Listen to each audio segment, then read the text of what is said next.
ज्ञानतिमिरान्धस्य ज्ञानाञ्जनशलाकया चक्षुरुन्मीलितं येन तस्मै श्री गुरुवे नमः।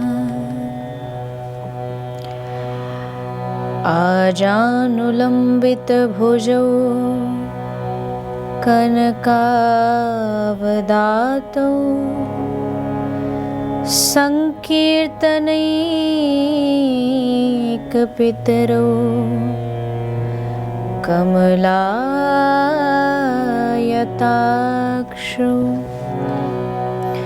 विश्वम्भरौ द्विजवरौ युगधर्मपालौ वन्दे जगत्प्रियकरौ करुणावतारौ।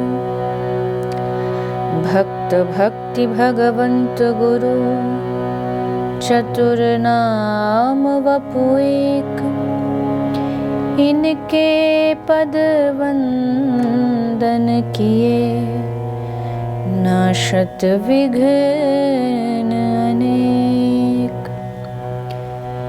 जय श्री कृष्ण चैतन्य प्रभु नित्यानंद श्री अद्वैत गदाधर श्रीवासादि गौर भक्त वृंद। हरे कृष्णा कृष्णा कृष्णा हरे हरे हरे राम राम राम हरे हरे।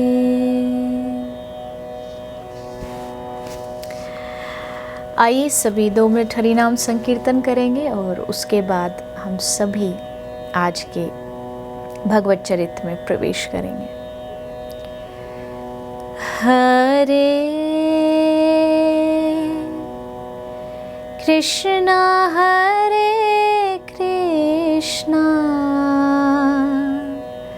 कृष्णा कृष्णा हरे हरे हरे राम हरे राम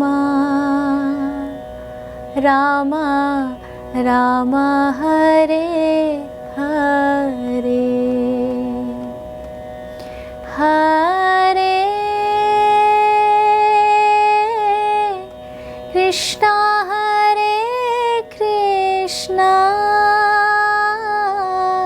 कृष्णा कृष्णा हरे हरे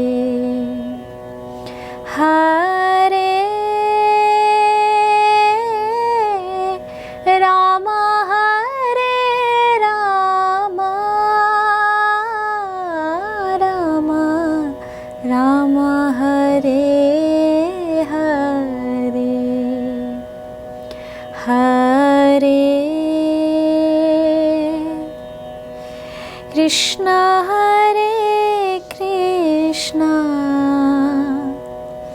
कृष्णा कृष्णा हरे हरे हरे राम हरे राम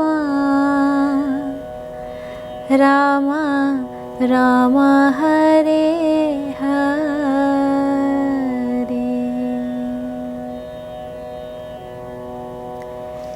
जय श्री कृष्ण। आप सभी भक्त सभी वैष्णवों को मेरी ओर से प्रणाम। राधे राधे। भगवत चरित्र का आज सप्तम यानी 7वां दिन। और प्रभु कृपा से हम भगवान के प्यारे प्यारे भक्तों के पावन चरित्र को श्रवण करते आ रहे हैं। किंतु आज एक ऐसे भक्त की कथा सुनेंगे जो भक्त भी हैं और भगवान भी हैं। ये बड़े आश्चर्य की बात है कि एक भक्त भगवान भी हो सकता है और भगवान भक्त भी बन सकता है। बिल्कुल। आजानुलंबित भुजौ कनकावदातो। आज हम बात करने वाले हैं श्री राधा कृष्ण मिलत तनु प्रेमावतार श्रीमन चैतन्य महाप्रभु का। श्री गौर चंद्र निताई गौर हरि बोल, जिनके नाम का स्मरण करके भक्त आज भी भगवत स्मरण में ऐसे डूब जाते हैं कि उनका हृदय पुलकित हो जाता है। और एक भक्त तो प्रार्थना करता है कि वो दिन मेरे जीवन में कब आएगा। गौरांग बोलीते हाबे पुलक शरीर, हरि हरि बोलीते न यन भावे नीर। हो गौरांग बोलीते होबे पुलक शरीर, हरि हरि बोलीते नयन भावे नीर। आर कबे नेताई चांदेर करुणा होइबे, संसार वासना मोरे कभी तुच्छ होइबे। विषय छाड़िया कबे शुद्ध होबे मोनो, कबे हम होय हेरिबो श्री वृंदावन।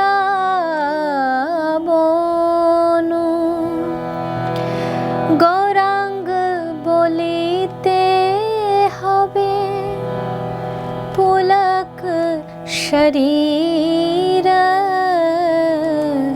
हरि हरि बोलीते नयन भावे नीर।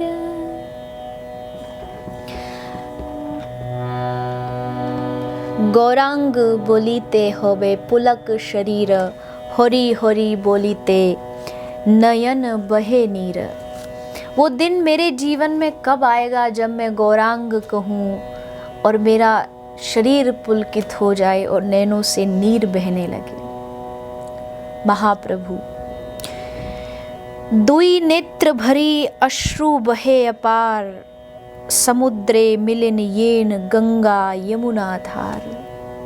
महाप्रभु की आंखों के वो अश्रु दिन रात जो कृष्ण विरह में हे हरि हरि बोल कृष्ण कृष्ण हा प्राणनाथ पुकारते थे। होरी होरी कहे प्रभु गोमुन करीला, कृष्ण बोली उठी व्याघ्र नौचिते लगीला। महाप्रभु के विषय में आज हम चर्चा करने वाले हैं। हरि नाम लो लागी, सब जग को ये माखन चोर नाम धर्यो वैरागी। कित छोड़ी वो मोहन मुरली, कित छोड़ी सब गोपी, मूड मुड़ाई डोरी कटी बांधी, माथे मोहन टोपी।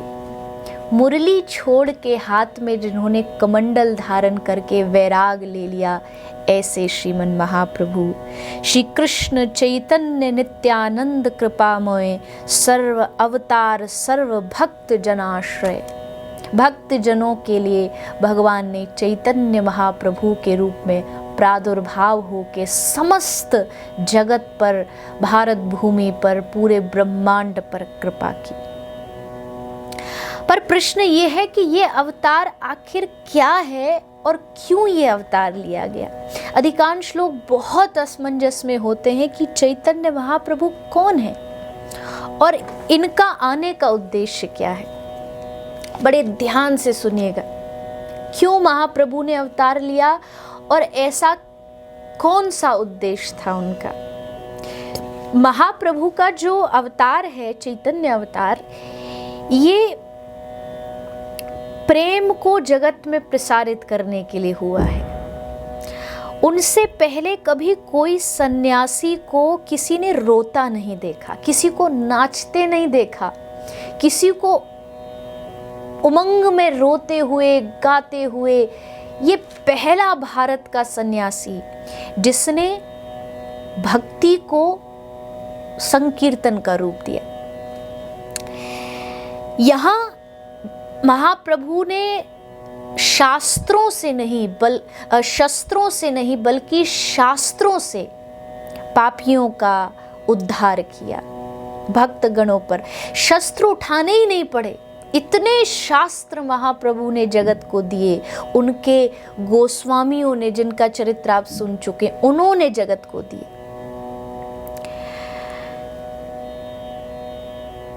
गोरो रंग चढ़ गयो कारे पे, प्यारी की जीत भई प्यारे पे। अब गौरांग महाप्रभु के अवतार का सबसे प्यारा कारण, कहते हैं जब श्री कृष्ण ब्रज में विराजमान थे, ब्रज में गोपांगनाओं के साथ, श्री किशोरी जी के साथ लीला करते थे, तो कभी कभी उनको ये अनुभव होता कि गोपियां कह देती कि कृष्ण तुम राधा जैसा हृदय नहीं ला सकते। कहते एक बार निकुंज में भगवान श्री कृष्ण ने सोचा कि ये सखियां, ये मंजरियां मुझे घुसने नहीं देंगी, तो मैं राधा का रूप बना के भीतर जाता हूँ। तो ठाकुर जी गए स्त्री रूप बना के और मंजरी को बोले कि मैं राधा हूँ और मुझे अंदर जाने दो। सब वैसा ही, एकदम वैसे ही गौरवर्ण, वैसे ही श्रृंगार, वेशभूषा, अलंकृत आभूषण इत्यादि। तो मंजरी ने मना कर दिया। तो कृष्ण रूप में राधा ने कहा कि मैं राधा हूं और तुम मुझे रोकती हो, क्या तुम जानती नहीं मैं तुम्हारी स्वामिनी हूं। तो मंजरी ने मुस्कुराते हुए कहा कि कन्हैया, हम जानती हैं ये तुम हो, राधा नहीं हो। तुम राधा जैसा रूप तो बना सकते हो, पर ये बताओ राधा जैसा स्वभाव कहां से लाओगे। तब कृष्ण ने सोचा ऐसा क्या है राधा के स्वभाव में। तब गोरो रंग चढ़ गयो कारे पे, कारे रंग पर गोरा रंग चढ़ गया और तब प्रेम में गल गए, बिल्कुल पिघल गए और राधा रानी के सांचे में ढल गए। गोविंद से गो लियो, गोविंद जो अक्षर है उसका जो पहला अक्षर है गो, गोविंद से गो लियो, राधा से लियो रा, राधा से रा लियो, दो मिल एक भय और प्रकट हुए गौरा। गोविंद का गौ, राधा का रा, वही राधा कृष्ण गौरा रूप में यानी गौरांग रूप में श्रीमन चैतन्य महाप्रभु के रूप में इस धरा पर प्रकट हुए। क्या कहें, महाप्रभु के उस भाव दशा का वर्णन कौन कर सकता है। महाप्रभु ने द्वापर में भगवान कृष्ण ने गोपियों के साथ नृत्य किया, तो कलयुग में श्रीमन चैतन्य महाप्रभु ने अपने परिकरों के साथ हरि नाम संकीर्तन करते हुए नृत्य किया। और ऐसे भाव में महाप्रभु डूब जाते थे कि आवे कभू प्रेम हेम पिंडवत तन होत, कभू सिंधी सिंधी छूटी अंग बढ़ी जात है, और एक न्यारी रीति आंसू पिचकारी मानो उभय लाल प्यारी भाव सागर समात है। नाभाजी ने लिखा है कि कभी कभी प्रेम में अंग बढ़ जाते थे महाप्रभु के रोते रोते, और कभी कभी अंग एकदम छोटे हो जाते, कभी कभी आंखों से अश्रु की मानो पिचकारियां चलती। ऐसा भाव शरीर द्रवीभूत हो जाता, गल जाता कृष्ण प्रेम में। ऐसा प्रेम जगत में कहीं भी प्राप्त नहीं हो सकता। मैंने पिछली बार भी कहा और मैं अब भी कहती हूँ, मैं बहुत भाग्यशाली हूँ कि मुझे श्रीमन माध्व संप्रदाय से दीक्षित होने का अवसर मिला और श्रीमन महाप्रभु के परिकरों के द्वारा प्राप्त उन उपदेशों का मुझे बचपन से सानिध्य प्राप्त हुआ। और ये उसी का परिणाम है, महाप्रभु की कृपा है, श्री नित्यानंद महाप्रभु की कृपा है कि उन्होंने इस भक्ति प्रचार के लिए मुझ जैसे अधम को भी एक छोटा सा अवसर दिया। ऐसे महाप्रभु जो राधा रानी के प्रेम को जानने के लिए आए हैं धरती पर। शरीर तो कृष्ण का है पर मन उनका राधा का है, गौर हृदय है। राधा रानी का हृदय लेकर के महाप्रभु प्रगटे बंगाल के नवद्वीप धाम में। नवद्वीप जिसको नदिया कहते हैं, उस नदिया में श्रीमन महाप्रभु का प्रागट्य शची माता के गर्भ से हुआ। जगन्नाथ मिश्र इनके पिता हुए और शची माता हुई। एक भाई हुए, उन भाई का नाम विश्वंभर और विश्वरूप, महाप्रभु और इनके भाई। वंदो सची जगन्नाथ मिश्र पुरंदर, जहार नंदन विश्वरूप विश्वंभर। अब इनका नामकरण हुआ, लेकिन कहते हैं, ऐसी श्री चैतन्य चरितामृत में कृष्णदास कविराज लिखते हैं कि इनका प्रागट्य आंगन में हुआ और आंगन में एक नीम का पेड़ था और उसी नीम के पेड़ के नीचे प्रगटे और उसी के नीचे खेले।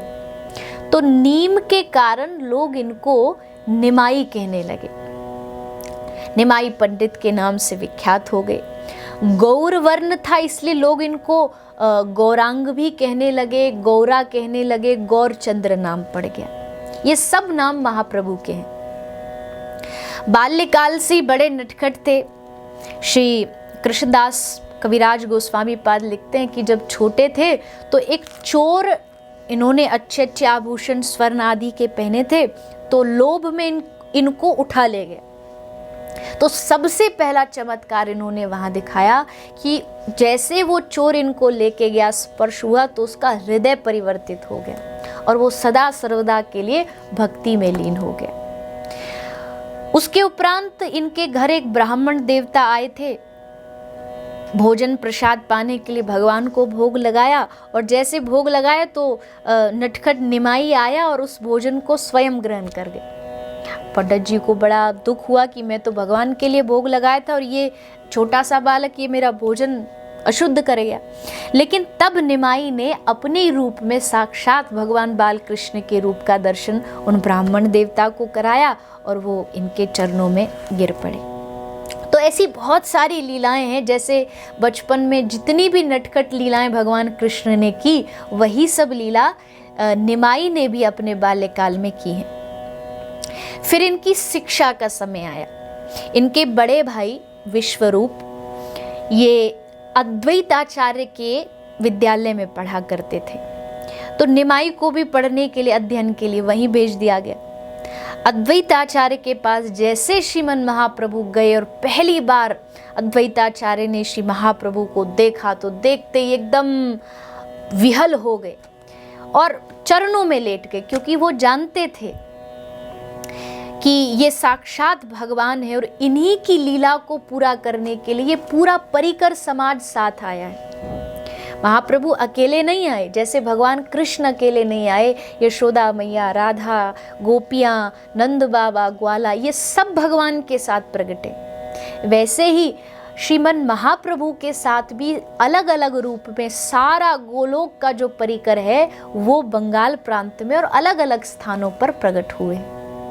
अद्वैताचार्य भी जो पंच तत्व माने जाते हैं, जिसको हम हमेशा स्तुति में गाते हैं, श्री कृष्ण चैतन्य प्रभु नित्यानंद, श्री अद्वैत गदाधर, श्री वासादि गौर भक्त वृंद, ये 5 तत्व हैं जिनको पंच तत्व कहा जाता है। तो अद्वैताचार्य के पास गए। उसके बाद महाप्रभु के बड़े भाई विश्वरूप ने संन्यास ले लिया और पिताजी का जगन्नाथ मिश्र का परलोकवास हो गया। 16 वर्ष की आयु में महाप्रभु ने एक संस्कृत पाठशाला खोली। उसमें सब बालकों को पढ़ाया करते थे, अपने विद्यार्थियों को लेकर के उनको वेदांत आदि का ज्ञान दिया करते थे। फिर 18 वर्ष की आयु में इनका विवाह लक्ष्मी प्रिया से हुआ, जो कि लक्ष्मी जी का ही अवतार थी। किंतु कुछ समय लीला में सहयोग देके उसके उपरांत वो भगवत धाम को नित्य लीला में चली गई। माता सची नहीं मानी कि अभी तो इसकी उम्र बहुत नहीं, तो दूसरा विवाह कर दिया और दूसरा विवाह उनका हुआ देवी विष्णु प्रिया से। विष्णु प्रिया सनातन मिश्र की पुत्री थी और ये सत्यभामा का अवतार थी, यानी भूमि का, पृथ्वी का। इनसे विवाह क्यों हुआ? तो कहते हैं कि आगे चल के महाप्रभु संन्यास लेने वाले हैं और जब संन्यास लेंगे तो विष्णु प्रिया अपने आप को कैसे संभाल पाएंगी। उस विरह को संभालने के लिए धरती जैसा कलेजा चाहिए जो सब कुछ सहन कर सके। इसलिए पृथ्वी रूपी, सत्यभामा रूपी माता विष्णु प्रिया से महाप्रभु जी का विवाह हुआ।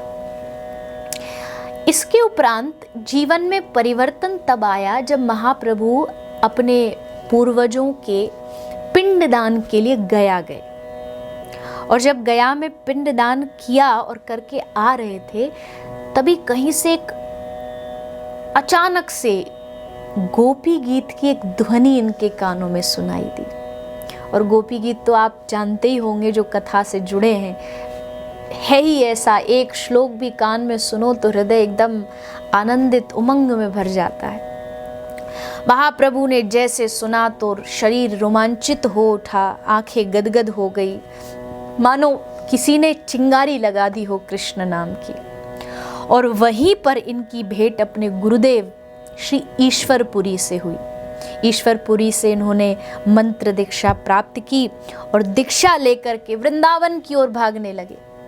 पर गुरुदेव ने सांत्वना दी कि अभी तुम घर जाओ, समय आएगा वृंदावन जाने का।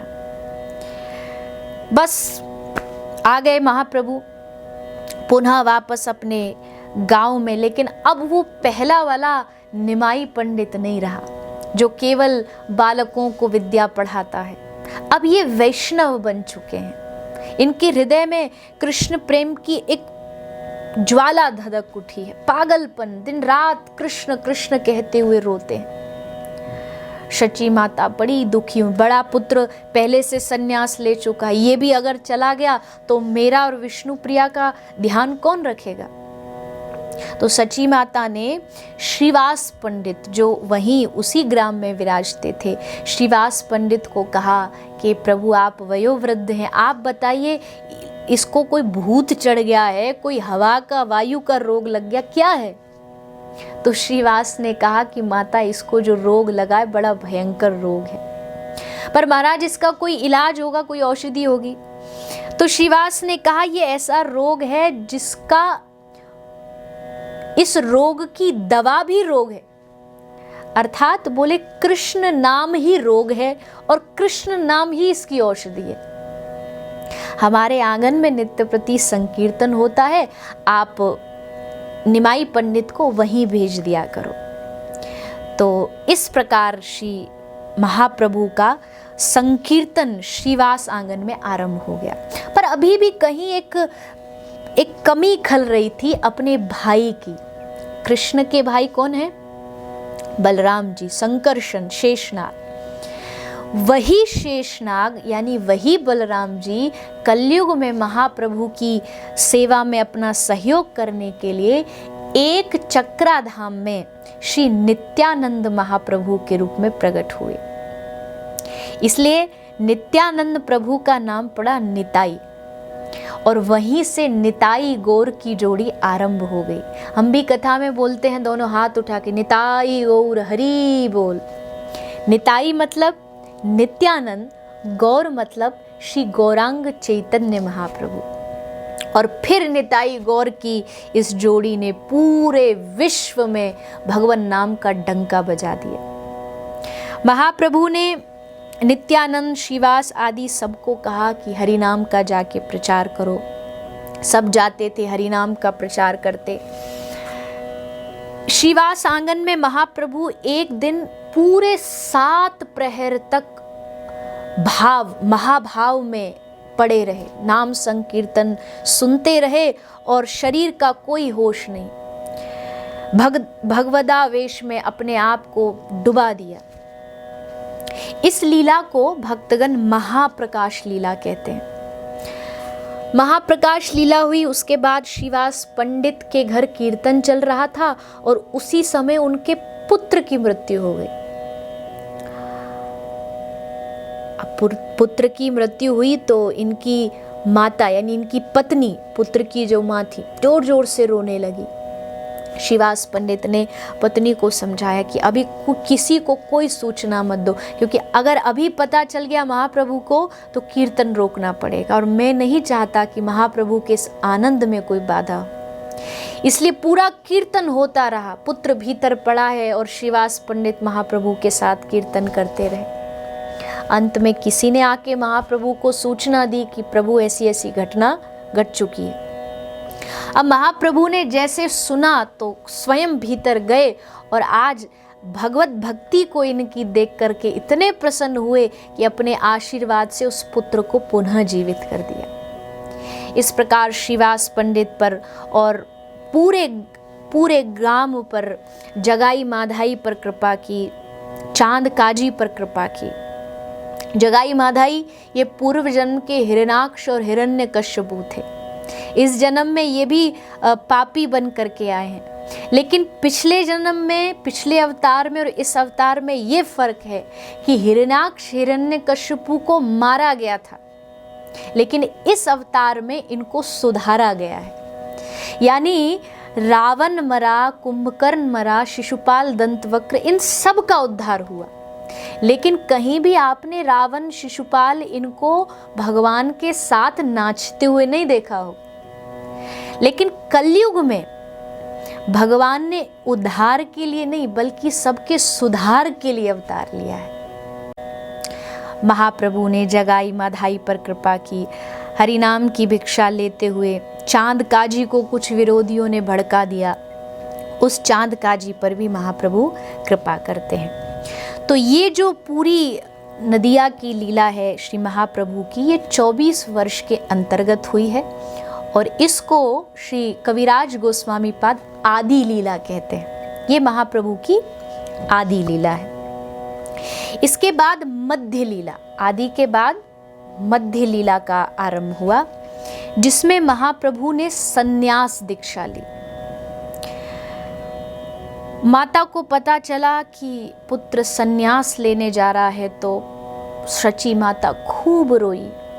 शोची माता डाके निमाई निमाई, विष्णु प्रिया माता भी अपने महाप्रभु की याद में खूब रोती हैं, लेकिन भगवत लीला में विघ्न ना बन के विष्णु प्रिया माता ने भी महाप्रभु का सहयोग किया। और फिर कटवा निवासी श्री केशव भारती से महाप्रभु ने संन्यास दीक्षा ली। संन्यास दीक्षा लेकर के संन्यास दीक्षा में निमाई पंडित का नाम पड़ा श्री कृष्ण चैतन्य, और तब से सब लोग इनको चैतन्य महाप्रभु के रूप में पुकारने लगे। महाप्रभु का एक ही उद्देश्य था, हरि नाम। कलयुग में आए हैं तो कलयुग में हरि नाम का प्रचार। कहते हैं एक बार पूरे क्षेत्र में घोषणा करा दी गई कि महाप्रभु को अगर किसी को अपने घर भोजन पे बुलाना है तो उसको लखपति होना पड़ेगा। जो लखपति होगा वही महाप्रभु को अपने घर बुला सकता है। अब तो पूरे क्षेत्र में बात फैल गई, किसके पास लाख रुपया हो, उस समय कौन लखपति, और अगर क्या धन नहीं होगा तो क्या भगवान हमारे घर नहीं आएंगे। तब महाप्रभु ने इस बात का समाधान किया और कहा, लखपति वो नहीं जिसके पास लाख रुपया हो, लखपति वो है जो हर दिन 1,00,000 नाम जाप करता हो भगवान का।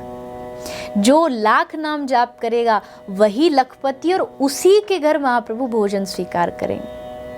इतना नाम के प्रति, संकीर्तन के प्रति महाप्रभु की रुचि थी। तो अब भगवान श्री महाप्रभु धीरे धीरे शांतिपुर में अद्वैताचार्य के घर कुछ समय रहे और उसके बाद अब चल पड़े नीलांचल यानी जगन्नाथपुरी। मार्ग में भगवान ने खीर चोरा गोपीनाथ का दर्शन किया, जिनकी कथा आप कई बार मैं सुना चुकी हूँ, किस प्रकार भगवान ने खीर चुराई अपने माधवेंद्रपुरी के लिए। साक्षी गोपाल के दर्शन किए, भुवनेश्वर पहुँचे, एक लिंगनाथ के दर्शन किए और उसके बाद नृत्य करते करते महाप्रभु पहुँच गए जगन्नाथ धाम। जगन्नाथपुरी पहुँचे।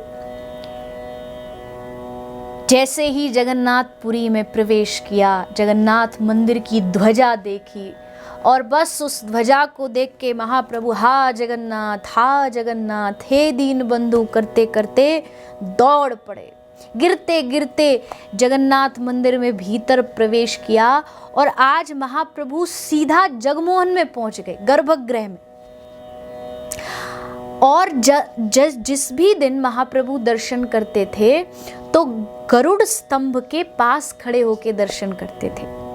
पर महाप्रभु 2 बार पूरी अपनी जीवन काल की लीला में 2 बार सीधा जगमोहन श्री जगन्नाथ भगवान के बलदेव सुभद्रा के एकदम निकट पहुंच गए। पहली बार अभी जब दर्शन करने प्रथम बार आए हैं, और दूसरी बार जब अपनी लीला को विश्राम कर रहे थे। विश्राम लीला में दर्शन करने के लिए महाप्रभु भीतर प्रवेश करते हैं। तो महाप्रभु आज हा प्राणनाथ करते करते रतन बेदी पे चढ़ गए और प्रभु को, भगवान कृष्ण बलदेव सुभद्रा को अपने आलिंगन में ले लिया। अब वहां के पंडाओं ने देखा तो बड़े क्रोधित हुए और मारने दौड़े। लेकिन ये सारे दृश्य को खड़े होकर के वहां के जो राजा के राजगुरु थे सार्वभौम भट्टाचार्य, वो देख रहे थे। सार्वभौम भट्टाचार्य उस समय के भारत के सबसे प्रख्यात विद्वान थे। अद्वैतवाद का प्रचार करते थे, वेद वेदांत का प्रचार प्रसार करते थे। सार्वभौम भट्टाचार्य ने देखा, देखने में तो सन्यासी है, दंड है, तो पंडाओं को, पंडितों को रोक दिया कि इनको हाथ ना लगाओ, मैं देखता हूं। उस दिन 3 प्रहर तक महाप्रभु मूर्छा में पड़े रहे, बेहोश पड़े रहे, कोई सुध बुध नहीं। तो महाप्रभु के साथ जो उनके परिकर थे, गोविंद मुकुंद, उन सब से पूछा है सार्वभौम ने, ये क्या हुआ है इनको? श्वास पर श्वास नाही उदर स्पंदन, तृतीय पहर होइला गौर अचेतन। 3 पहर तक अचेतन पड़े रहे। तो सार्वभौम ने पूछा कि इनको चेतना कैसे आएगी, कैसे चेतन होंगे? तो लिखा, उच्च कोरी करो सब हरि नाम संकीर्तन, सब जोर जोर से हरि नाम करो। और सब लोग खड़े होकर के महाप्रभु की चारों ओर जोर जोर से हरि नाम कीर्तन करने लगे। और तब महाप्रभु जी होश में आए। अब कहाँ जाएं? तो सार्वभौम भट्टाचार्य ने कहा कि आप मेरे घर चलिए। सार्वभौम महाप्रभु को घर ले आए और अपने घर पर महाप्रभु को उतारा दे दिया। अब सार्वभौम सोच रहे हैं कि ये है तो सन्यासी, पर सन्यासी जैसे गुण तो नहीं, रोता है, बिलखता है, चिल्लाता है, ये तो सन्यासी का लक्षण नहीं। सन्यासी तो धीर गंभीर होना चाहिए। चलो कोई नहीं, मैं इसे सिखा दूंगा। और सार्वभौम ने फिर महाप्रभु को पढ़ाना शुरू किया। संस्कृत में वेद वेदांत को पढ़ाते थे। महाप्रभु सामने बैठ जाते, कुछ न बोलते, चुपचाप पढ़ाते पढ़ाते 10 दिन बीत गए। एक दिन सार्वभौम ने पूछ ही लिया कि तुमको संस्कृत समझ में भी आती है या बस सुनते रहते हो। तब महाप्रभु ने कहा कि हाँ, समझ तो आ रही है, लेकिन जिस शंकराचार्य मत का आप मुझे श्रवण करा रहे हैं, ये मत तो बौद्ध मत का खंडन करने के लिए हुआ है, इसकी व्याख्या आप कर रहे हैं। मेरे हिसाब से कोई व्यक्ति शराब पीता हो, लेकिन उसकी शराब को छुड़वाने के लिए कोई कह दे कि शराब से थोड़ा कम नशा जो होता है, तुम बीड़ी तंबाकू का नशा कर लो, लेकिन इसका मतलब ये नहीं है कि बीड़ी तंबाकू सही है।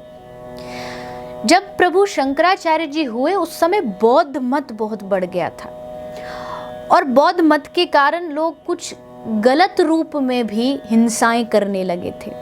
उस मत का खंडन करने के लिए शंकराचार्य जी ने निराकार के रूप का प्रचार प्रसार किया। लेकिन इसका मतलब ये नहीं कि भगवान का साकार रूप नहीं है। अरे, जो कृष्ण गोपियों के साथ लीला करता है, नाचता है, क्या वो भगवान गूंगा हो सकता है? ये सब बातें मेरी मति में, मेरी बुद्धि में समझ नहीं आ रही। सार्वभौम थोड़े क्रोध में आके बोले, अच्छा तो तुमको लगता भगवान साकार है? कोई प्रमाण है तुम्हारे पास? प्रमाण दो। जैसे महाप्रभु ने सुना तो एकदम क्रोध रौद्र रूप में आ गए। मूर्ख, प्रमाण मांगता है मुझसे? और उसी क्षण महाप्रभु ने अपने षडभुज रूप का दर्शन श्री सार्वभौम भट्टाचार्य को करा दिया। वही षडभुज रूप जिसका आज तक महाप्रभु के उस रूप का सब बड़ा ध्यान करते हैं, आराधना करते हैं। षडभुज रूप में क्या है? रूप षडभुज गौर प्रगट्यो, लख्यो न काहू और है, एक वपु महा तीन राजत, राम कृष्ण गौर है। ऊपर की भुजा माही धनुष बाण विराजे हैं, बीच की दो भुजा माही अधर मुरली बाजे है। नीचे की दो भुजा माही दंड कर कमंडल गहे, राम जोई कृष्ण सोई, सोई गौरा कली भय। धर्म अर्थ काम मोक्ष चार भुज से दे हरि, दो भुजन सो प्रेम देवत, जयति जयति गौर हरि। ये भगवान का षडभुज रूप है। दो भुजा जिसमें धनुष बाण, दो भुजा कृष्ण रूप की जिसमें बंशी धारण, वेणु धारण किए हैं, और तीसरा दंड कमंडल धारण करके चैतन्य रूप। ये षडभुज रूप है श्रीमन महाप्रभु का। उसी दिन से सार्वभौम प्रभु के शरणागत हो गए, चरणों में गिर पड़े, उस रूप को देख के एकदम पागल हो गए, और पूरे भारतवर्ष में पूरा हल्ला मच गया कि सार्वभौम भट्टाचार्य जो सबसे विद्वित जन थे, वो खुद महाप्रभु के शरणागत हो गए। इस प्रसंग के बाद बहुत बड़े बड़े विद्वत जनों ने महाप्रभु की शरणागति ग्रहण की, यहाँ तक कि पुरी के राजा भी महाप्रभु के परिकर बन गए। तो इस प्रकार अब 2 महीने पुरी में रहने के बाद अब श्री महाप्रभु दक्षिण की यात्रा पर निकल गए। दक्षिण भारत की यात्रा में नाम संकीर्तन करते हुए उड़ीसा, आंध्रा, मीनाक्षी टेम्पल का दर्शन किया, वेंकटेश भगवान का दर्शन किया, तिरुपति नाथ का दर्शन किया, रामेश्वरम गए, श्रीरंगम गए, जहाँ पर उनको वेंकट भट्ट मिले, जिनके पुत्र गोपाल भट्ट गोस्वामी थे, जिनकी कथा आपने पहले श्रवण की, जिन्होंने राधा रमन जी को प्रकट किया। तो दक्षिण भारत की यात्रा करते अब महाप्रभु पहुँचे गोदावरी के तट पर, और गोदावरी के तट पर महाप्रभु का मिलन हुआ श्री राय रामानंद प्रभु से। राय रामानंद प्रभु ये विशाखा सखी का अवतार हैं। जो राधा रानी की सखी विशाखा थी वही राय रामानंद बने, और जो ललिता सखी थी वो गौर लीला में स्वरूप दामोदर बने। ये 2 भगवान के परम अंतरंग परिकर थे, स्वरूप दामोदर और दूसरे राय रामानंद प्रभु। यहाँ पर सुंदर मिलन हुआ, और महाप्रभु और राय रामानंद प्रभु का बड़ा सुंदर संवाद हुआ, जो चैतन्य परंपरा में सबसे महत्वपूर्ण है। जिस तरह भगवान कृष्ण ने अर्जुन को उपदेश दिया, यहाँ भक्त भगवान को उपदेश दे रहा है। ऐसा सुंदर संवाद भगवान श्री राय रामानंद प्रभु और श्री चैतन्य महाप्रभु का हुआ। 10 दिन तक ये संवाद चलता रहा और उसके बाद राय रामानंद प्रभु ने युगल सरकार का दर्शन करवाया है। महाप्रभु ने कहते हैं, चैतन्य चरित गाढ़ो दूध है ओटायो और राय रामानंद तामे खांड मिलायो।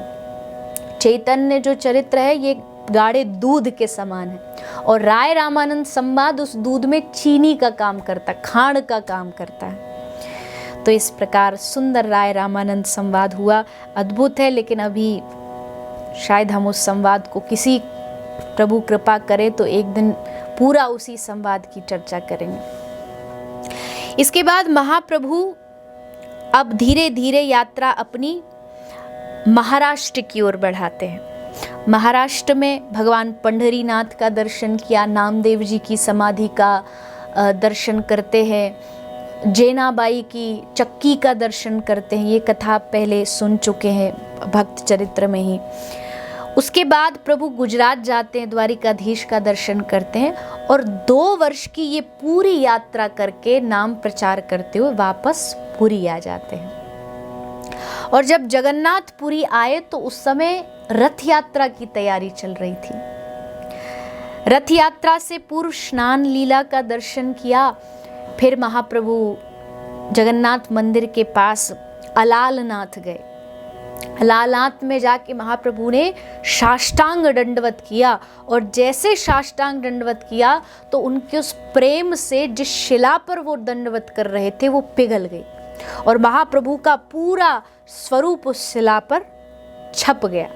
वो शिला आज भी पुरी में विराजमान है, भक्त जाते हैं उसका दर्शन करते हैं। इसके बाद ऐसी एक कथा है जगन्नाथ महाप्रभु की बड़ी विचित्र, कि रथ यात्रा से पूर्व महाप्रभु 15 दिन के लिए बीमार पड़ जाते हैं। 15 दिन मंदिर बंद रहता है और भगवान को एक रोगी जैसी ट्रीटमेंट मिलती है। जैसे आज के समय में किसी को कोरोना हो जाए तो उसको क्वारंटीन कर दिया जाता है, तो श्री जगन्नाथ प्रभु भी 15 दिन के लिए क्वारंटीन हो जाते हैं। किसी से मिलना जुलना नहीं, भोग में भी 56 भोग की जगह काढ़ा पीते। इसकी भी एक बड़ी प्यारी भक्तमाल में कथा है माधव दास जी की, कि उनके रोग को भगवान ने 15 दिन के लिए लिया था। तो इसके बाद जब ये लीला पूरी हो गई और जब 15 दिन बाद मंदिर खुला और मंदिर खुलते ही महाप्रभु दौड़े। बहु दिन पोरे आज देखिया श्री मुख, खंडित हृदय व्यथा प्राणेर दुख। व्यथित होकर के भागे और जाकर के एक खंबे का आलिंगन कर लिया, उसको जकड़ लिया और जैसे पकड़ा तो उस खंबे पर महाप्रभु के उंगलियों के निशान छप गए।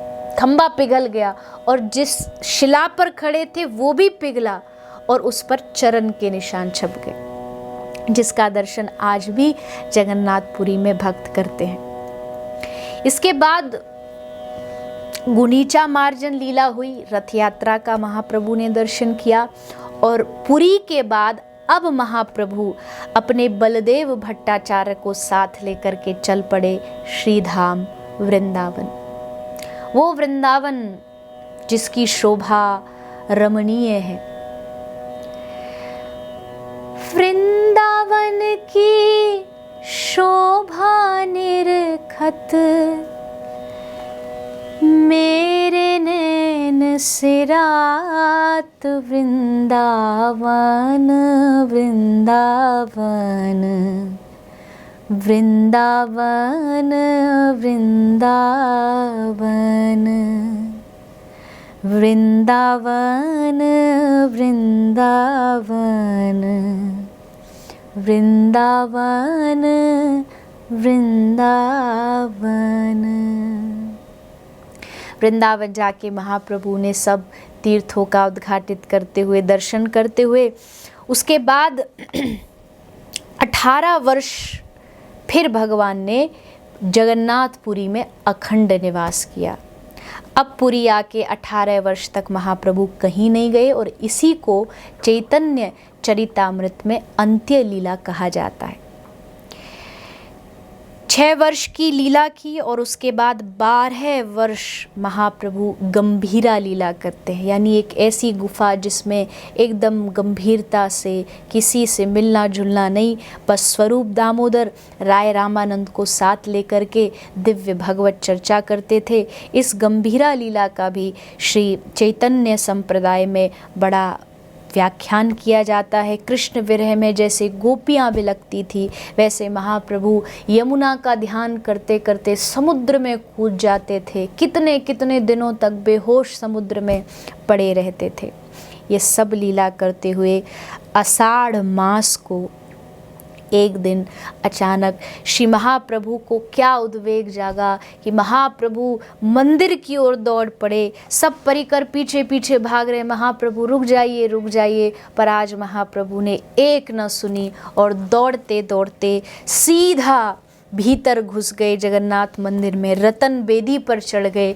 और यही वो दूसरी बार था जब महाप्रभु गर्भगृह में प्रवेश करे। और अब की बार देखते ही देखते महाप्रभु श्री जगन्नाथ भगवान में प्रवेश कर गए। सीधा सदेह देह के सहित महाप्रभु जगन्नाथ भगवान में विलीन हो गए।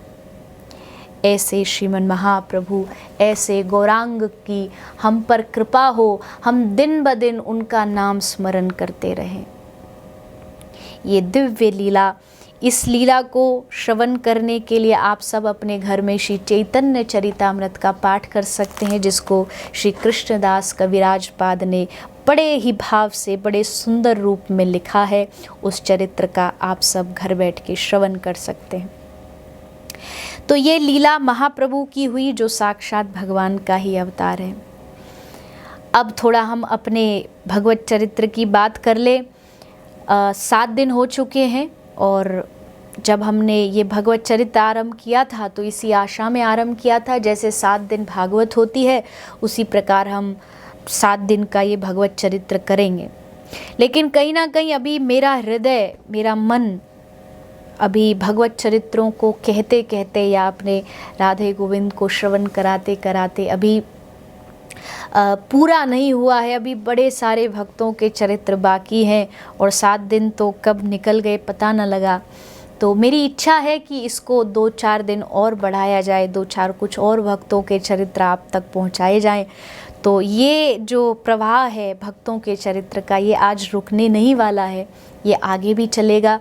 10 दिन तो कम से कम हम भक्तों के चरित्र को श्रवण करेंगे। कुछ और भी मुझे याद आता रहा, कुछ और भक्तों के चरित्र रुचिकर लगते गए तो मैं आप तक उन भक्तों के चरित्र को पहुंचाती रहूँगी।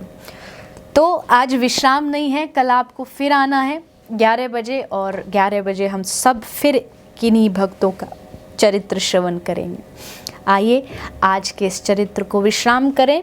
उससे पहले सभी मेरे साथ एक बार श्री गौरांग महाप्रभु का ध्यान करें।